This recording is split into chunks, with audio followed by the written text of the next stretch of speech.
Hello दोस्तों, नमस्कार। कैसे हैं आप सभी अच्छे होंगे, आशा करता हूँ। तो दोस्तों, जैसे कि मैंने बोला था कि बैक टू बैक जो है वीडियो लेके आऊँगा आपके लिए। कल का जो मेरा वीडियो था वो टेट पर आधारित था, टेट के पैटर्न पर आधारित था कि कौन-कौन से सब्जेक्ट जो है टेट में ज़रूरी है और कौन-कौन से क्वेश्चन्स आएँगे और उसमें पास मार्क्स क्या रहेगा general, open category, OBC, SC, ST के लिए। तो दोस्तों, आज मैं आपके लिए लेकर आया हूँ जो सब्जेक्ट है उसके अंदर के जो टॉपिक है, कौन-कौन से आएँगे और किसको पढ़कर जो है आप जो है टेट क्वालीफ़ाई कर सकते हैं। तो दोस्तों, जो फ्रेशर है, जिन्होंने टेट अभी देना है, उनके लिए ये जो वीडियो है बहुत ही इम्पोर्टेंट रहने वाली है। तो दोस्तों, इस वीडियो को जो है ध्यान से सुनें और लाइक करें। अगर आपको अच्छी लगती है तो लाइक करें, क्योंकि लाइक से जो है मुझे मोटिवेशन मिलता है। तो दोस्तों, चलो देखते हैं आगे। तो दोस्तों देखिए, जैसे कि मैं बोल रहा था आपको कि हर सब्जेक्ट के जो है महत्वपूर्ण टॉपिक होंगे, तो जिससे कि आपका टेट क्वालीफाई होगा। हम जो है टॉपिक के बारे में डिस्कशन करेंगे। जैसे कि सबसे पहला जो सेक्शन आता है टेट में, वो आता है शिक्षा मनोवैज्ञानिक, यानी कि साइकोलॉजी का जो सेक्शन आता है, वो उसके जो महत्वपूर्ण टॉपिक रहेंगे आपके लिए, वो जो जैसे कि आप देख सकते हैं, अधिगम के सिद्धांत, थ्योरीज ऑफ लर्निंग। ये जो है मोस्ट इम्पॉर्टेंट टॉपिक है शिक्षा मनोवैज्ञानिक का। उसके लिए जो है आपको तैयारी करनी पड़ेगी। ये जो है अधिगम के सिद्धांत, जितने भी सिद्धांत होंगे मैं इसके लिए अलग से वीडियो बना दूंगा। ये सिद्धांत जो है कम से कम 30-40 सिद्धांत है। उसमें जो है इम्पोर्टेंट जो सिद्धांत है वो मैं आप लोगों को जो है बताऊंगा कि कौन से आपने जो है याद रखने हैं। जो दूसरा है वो विकास की अवधारणा, विकास और वृद्धि में जो है डिफरेंस, विकास कैसे होता है, डेवलपमेंट कैसे होती है बच्चों की, इसकी स्टेजों के बारे में जो है आपको अच्छी तरह से आना चाहिए, क्योंकि स्टेजों के बारे में जो है बहुत जो है टेट में बहुत ज़्यादा पूछा जाता है। और जो है थर्ड नंबर पे जो आपका टॉपिक है बाल केंद्रित शिक्षा, चाइल्ड सेंटर्ड एजुकेशन। जो बाल केंद्रित शिक्षा है, इसके ऊपर भी जो है एक आधा क्वेश्चन पूछ लेते हैं। तो इस टॉपिक को भी जो है आपने ध्यान से पढ़ना है। और जो चौथा है बुद्धि के निर्माण एवं प्रकार एवं सिद्धांत, जो जीन पियाजे द्वारा जो बुद्धि का सिद्धांत दिया गया है और इसके निर्माण कैसे हुआ, बुद्धि किसे कहते हैं, इसका निर्माण कैसे हुआ, ये बुद्धि कितने प्रकार की होती हैं, और इसके जो सिद्धांत है, जो इसके जो थिंकर है, इसके बारे में भी जो है आपको नॉलेज होनी चाहिए। इसके बारे में जो फुल ये चैप्टर पढ़ना होगा आपको। ये जो है बहुत बारी पूछा जाता है बुद्धि के सिद्धांतों के बारे में।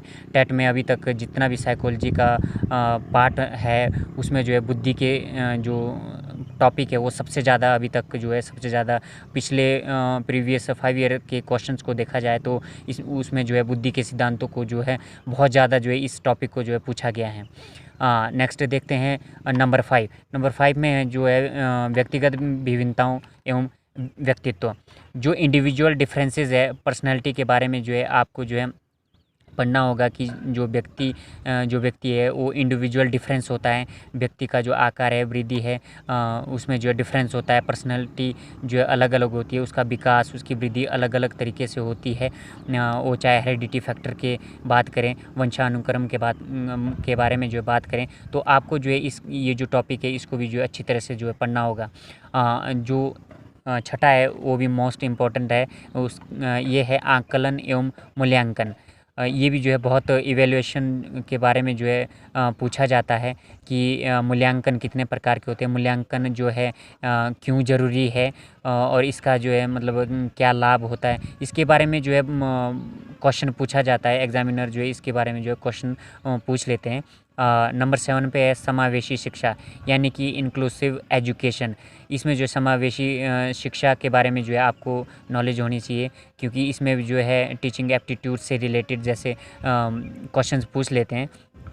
जो 8वां है ये भी मोस्ट इम्पॉर्टेंट है। RTE, right to information for education, national curriculum framework 2005, और एनपीई जो है जो हमारी जो है न्यू एजुकेशन पॉलिसी है वो 2020 की भी पढ़ लेना, और 1986 की भी पढ़ लेना, क्योंकि 2020 की जो है वो मोस्ट इम्पॉर्टेंट रहेगी। एजुकेशन पॉलिसी के बारे में जो है इसके बारे में जो है नॉलेज बहुत ज़रूरी होना, क्योंकि ये करंट अफेयर्स का भी एक हो सकता है, क्योंकि आई थिंक मुझे लगता है 40 साल बाद जो है एनपीई जो न्यू एजुकेशन पॉलिसी आई है उसके बारे में जो है सरकार ने जो कदम उठाया है, तो इसके बारे में भी जो है आपको पढ़ना पड़ेगा।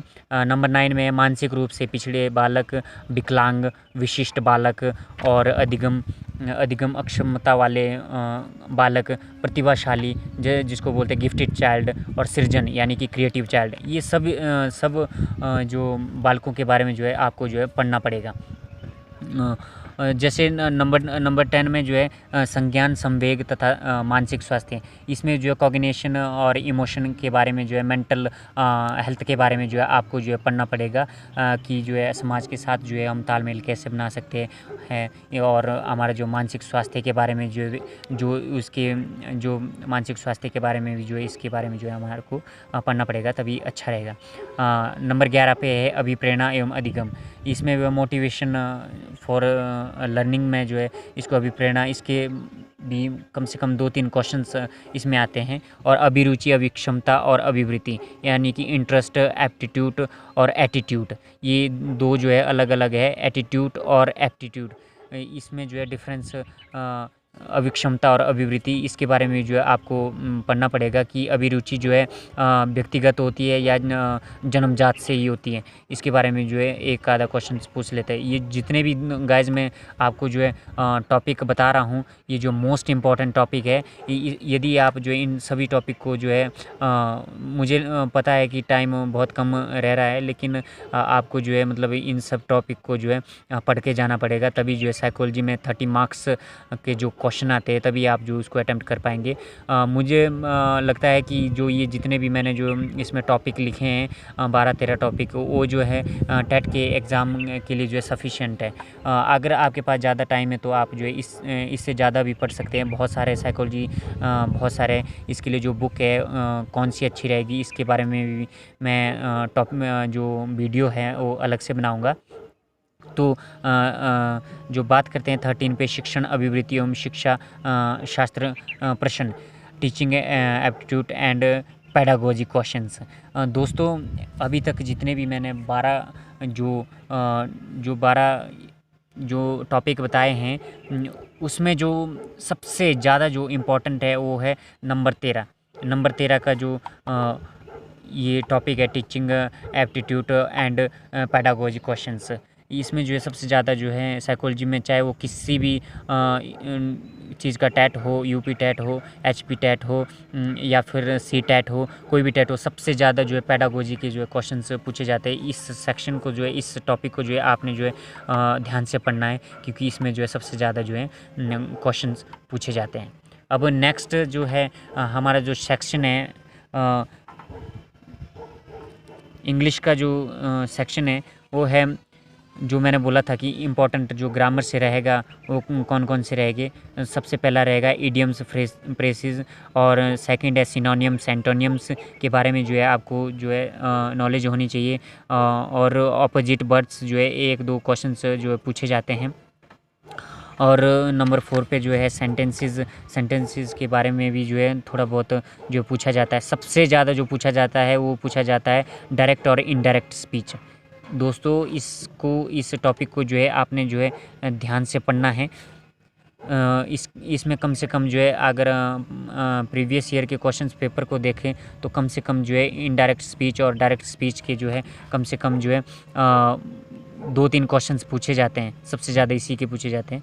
और नंबर 6 पे जो है आर्टिकल्स है, आर्टिकल्स भी पूछे जाते हैं हमारे। इसमें जो है फिलिंग द ब्लैंक्स भी पूछे जाते हैं, जिसमें जो है हमारे को जो है आर्टिकल्स का प्रयोग करना पड़ता है, जैसे ए एंड द का प्रयोग करना पड़ता है। और नंबर 7 पे एप्रोप्रिएट सब्स्टिट्यूट, इसमें भी जो है एक क्वेश्चन पूछा जाता है इससे भी। और ये जो सबसे अच्छा जो नंबर मार्क्स जो लाने का जो आसान तरीका जो है, आपको जो है स्पेलिंग आनी चाहिए, ये तो सबका सही रहता है। सभी को स्पेलिंग आती है, करेक्ट स्पेल्ड, सही उच्चारण जो है, सही उच्चारण का भी जो है हर बारी जो है एक एक क्वेश्चन पूछा जाता है, एक स्पेलिंग दी जाती है, उसमें जो करेक्शन जो है कईयों में करेक्शन होती है, तो आपको जो है या तो उसको सही स्पेलिंग ढूंढना होता है या फिर उसमें करेक्शन बतानी होती है। दो में से एक जो है एग्जामिनर जो है पूछ लेता है।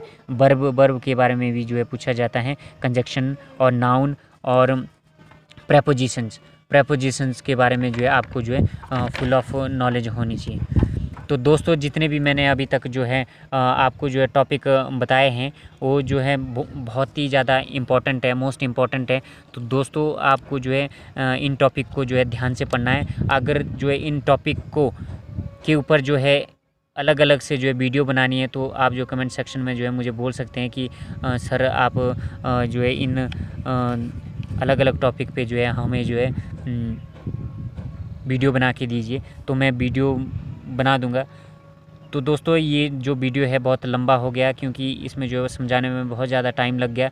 तो दोस्तों मैं आशा करता हूँ कि आप जो है इस वीडियो को ध्यान से देखेंगे और जो भी मैंने टॉपिक बताए हैं उसको जो है ध्यान से पढ़ेंगे, और अपना टाइम टेबल बना के जो है टाइम कम बचा है, इसलिए जो है टाइम टेबल बना के जो है जो न्यू फ्रेशर है आप जो इन टॉपिक को जो है ध्यान से पढ़ें और अपने टेट को जो है क्लियर करें। धन्यवाद। जय हिंद।